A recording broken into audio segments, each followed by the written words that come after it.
अस्सलाम वालेकुम जी, सब कैसे हैं आप लोग। उम्मीद करती हैं सब ठीक ठाक होंगे और बहुत खुश होंगे।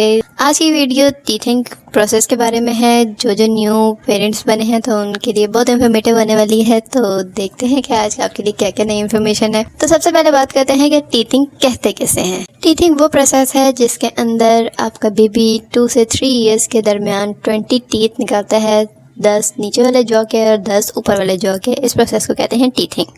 तो अच्छी बात यह है कि जो तकलीफ बेबी को होती है टीथिंग के प्रोसेस के दरमियान, वो कुछ दिन पहले शुरू होती है टीथ निकालने से और कुछ दिन बाद तक रहती है टीथ के आने के बाद। और जो अच्छी बात नहीं है वो ये है कि आपका बेबी इस प्रोसेस से 3 ईयर्स तक 20 टाइम्स गुजरेगा। आज की वीडियो में हम कवर करने लगे हैं कि आपके बेबी के क्या टीथिंग सिम्टम्स हैं, कि वो टीथ निकाल रहा है, क्या टीथिंग सिम्टम नहीं है कि वो टीथ नहीं निकाल रहा, उसको कोई और मसला है।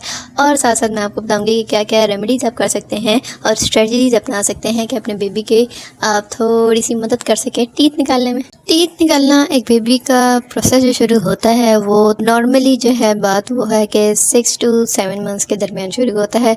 और कुछ बेबीज़ 3 to 4 मंथ में भी निकाल लेते हैं। और बहुत ही ज़्यादा रेयर केसेस में एक बेबी टूथ के साथ ही पैदा होता है, या टूथ के साथ पैदा होता है या फिर जो उसके कुछ हफ्ते होते हैं शुरू के उनमें टूथ उसका निकल आता है। जो सबसे पहले दांत निकलते हैं बच्चे के, वो सबसे पहले नीचे वाले जॉ में सबसे आगे वाले 2 दांत जो होते हैं वो निकलते हैं।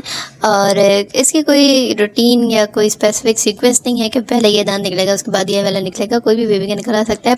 तो कौन सा दांत पहले निकल रहा है कौन सा बाद में निकल रहा है ये भी मैटर नहीं करता। मैटर ये करता है कि 3 साल तक आपके बच्चे के ऊपर के जॉ के 10 दांत और नीचे के जॉ के 10 दांत निकलेंगे। अब आपका बच्चा हो सकता है वो हो जो बिल्कुल टीथिंग सिम्टम्स शो ना करे, और हो सकता है वो हो जो सारे सिम्टम्स शो करे। तो ये अब आपको चेक करना है कि आपका कौन सा है। सो द फर्स्ट थिंग जो आपने ऑब्जर्व करनी है अपने बेबी की वो है इरप्शन साइज, जो एक ब्लू और ग्रे सा बबल होता है जो अपीयर होता है बेबी के गम पे जब टीथ वहाँ आ रहा होता है। और बेबी को बहुत ज़्यादा पेन भी होता है जब दांत आ रहा होता है, और वो बहुत ज़्यादा चिड़चिड़े भी हो जाते हैं। और हो सकता है वो अपनी डाइट भी चेंज कर ले, ज़्यादा प्रेफर करे सॉलिड ना खाए, प्यूरी खाए और मैश फूड खाए। और हो सकता है उसका स्लीपिंग का पैटर्न भी चेंज हो जाए, क्योंकि चिड़चिड़ा जो हो जाता है तो वो सुकून से सो नहीं सकता। और साथ उसकी क्रेविंग भी ज़्यादा हो जाए, हर चीज़ को मुंह में डालना शुरू हो जाए। लिटरली हर चीज़ को वो बस पकड़ के अपने मुंह में डालते हैं ताकि वो अपनी जो है इचिंग को जो है वो कम कर सकें। हर वो स्लाइवा जो है उनके मुंह पे लगता रहे। तो इस वजह से आप एक रेमेडी ले सकते हैं कि उनके फेस पे रैश क्रीम लगा दें ताकि वो इन रैशेज से बच सकें जो स्लाइवा की वजह से हो सकते हैं। पर नोट करने वाली बात यह है कि स्लाइवा निकलना आपकी टीथिंग का प्रोसेस में नहीं है, ना टीथिंग की कोई अलामत है कि इसके बाद आपका बेबी के टीथ निकलेंगे। स्लाइवा जो बेबी का निकलना शुरू हो जाता है माउथ से, क्योंकि वो उनको समझ नहीं आती कि उनको स्वॉलो कैसे करें या उसको माउथ में कैसे प्लेस करके रखें, तो इसलिए वो मुंह से बाहर निकलता है। और ये अमूमन बच्चों का 12 वीक से, जब बेबी 12 वीक का होता है तब ये होना शुरू हो जाता है। तो ये टीथिंग का प्रोसेस नहीं है। अब जो सबसे अहम बात वो ये है कि टीथिंग के प्रोसेस में बुखार होना और डायरिया, ये दोनों जो चीज़ें हैं ये टीथिंग की अलामात में से नहीं है। तो अगर आपका बेबी एक्सपीरियंस कर रहा है फीवर या फिर डायरिया, तो इसको डॉक्टर चेक कराएं, क्योंकि टीथिंग के अगर आप कहें कि टीथ निकाल रहा है तो इस वजह से इसको डायरिया या फीवर है, तो ऐसा नहीं है। तो इसको इसलिए आप डॉक्टर से कंसल्ट करें। तो अब बात कर लेते हैं कि आप अपने बेबी की पेन जो है टीथिंग का वो कैसे रिलीज़ कर सकते हैं। तो सबसे पहले आप उनको एक मसाज प्रोवाइड कर सकते हैं उनके गम पे। इसके लिए मसाज प्रोवाइडर भी आता है, या आप अपनी फिंगर से ही उसको नीट एंड क्लीन करके उनके गम पे प्रेस करें या थोड़ा सा मसाज करें ताकि उनका जो है पेन है वो थोड़ा रिलीफ हो।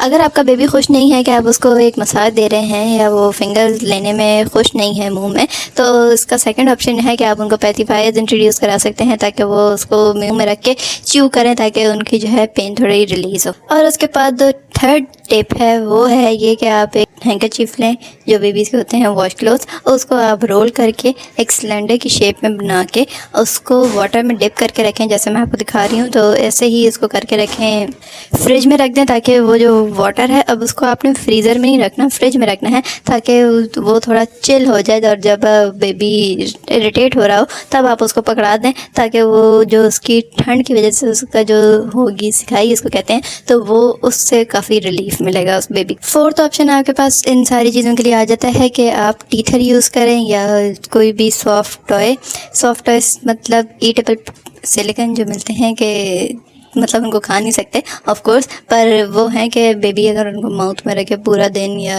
सम टाइम ऑफ डे, तो वो उसको हार्मफुल नहीं है। प्लास्टिक ज़ाहिर है हार्मफुल होता है, तो सिलिकॉन जो है वो बेबीज़ के लिए टीथर और सारा कुछ मिल जाता है जैसे आप देख रहे हैं। तो इस तरह का प्रोडक्ट बाय करें अपने बेबी के लिए, ताकि उस अब ये जो आयुष्मान का है इस पर जो है छोटे छोटे ये डॉट्स हैं और इस तरह की सारी जिगजैग वगैरह बना हुआ है, ताकि वो जो है जब अपने टीथ पे इसको लेता है तो अच्छा से इसको मसाज हो जाता है। और इनको भी आप फ्रिज में रख सकते हैं ताकि ये जो है अच्छे से ठंडे हो जाएं, चिल हो जाएं, और जब आपको बेबी इसको मुंह में ले तो उसको थोड़ा अच्छा ठंडी फीलिंग आए अपने गम्स पे, ताकि वो अच्छा दिन गुजार सके। इसके बाद मम्मी का रोल आ जाता है कि आप अपने बेबी को पूरा दिन जिस टाइम वो सो रहा होता है उसके अलावा जब वो जाग रहा होता है तो सोते वक्त भी उसको कंफर्ट प्रोवाइड करें, और जब वो जाग रहा हो तो उसको डिस्ट्रैक्शंस प्रोवाइड करें ताकि वो आराम से जो है अपनी पेन भुला के किसी गेम में लगा रहा है या कुछ वॉच कर रहा है या कुछ भी, पर कोई ना कोई उसको पॉजिटिव एक्टिविटी देनी है ताकि वो जो है डिस्ट्रैक्ट हो सके अपने पेन से। उसके बाद बात कर लेते हैं कि अगर वो फिर भी सारी डिस्ट्रैक्शन थिंग सब कुछ हर चीज़ जो मैंने अभी आपको बताई है उस सब के बावजूद भी अगर बच्चा डिस्ट्रैक्ट है तो उसके बाद फिर आप यूज़ करते हैं मेडिसिन। अब मेडिसिन मैं आपको शो कर रही हूँ, ये है बायोप्लास्टिन 21, it is made in Germany. तो मैं तो यही प्रेफर करूँगी क्योंकि मेरा बेबी यही ले रहा है और आप देख सकते हैं कितने आराम से वो खा रहा है। तो उसको बस बेबी को ये एक मेडिसिन आपने देनी होती है, एक सुबह और एक शाम को। ये होम्योपैथिक की है, तो पाकिस्तान में तो भी यही अवेलेबल है। आपकी कंट्री में जो आप देख लेंगे जो आपको सूटेबल हो वो आप ले लें। तो ये बेबी को एक सुबह और एक शाम को देनी होती है, बस उसके आप डायरेक्टली मुँह में रख दें या उसके फीडिंग मिल्क में डाल दें या उसके फूड में जो प्योरी होती है उसमें डाल दें, आराम से डिज़ोल्व हो जाती है, इसमें कोई मसला नहीं होता। तो बेबी को ये दें ताकि उसकी जो है इचिंग वगैरह जो है वो ख़त्म हो सके। उसके बाद जो मैं आपको बिल्कुल नहीं रेकमेंड करूँगी वो आते हैं टीथिंग बीड्स, जो ब्रेसलेट से होते हैं जो बेबी के हाथ पे या गले में बांध देते हैं, जो वो चबाते रहें, तो वो बिल्कुल नहीं रेकमेंड कर रही मैं। ना वो कोई डॉक्टर करता है ना WHO करती है, तो वो उससे आप गुरेज करें क्योंकि कभी उसका टूटने का चांस होता है, वो अनहाइजीनिक भी होते हैं बहुत ज़्यादा, तो इसलिए उनसे गुरेज करें और उनको यूज़ ना करें क्योंकि बीड्स अगर टूट के खुदा न खासा आपके बेबी के मुँह में चले तो आपने टीथिंग के लिए कोई भी ऐसी चीज़ यूज़ नहीं करनी जो आपके बेबी के लिए डेंजरस हो।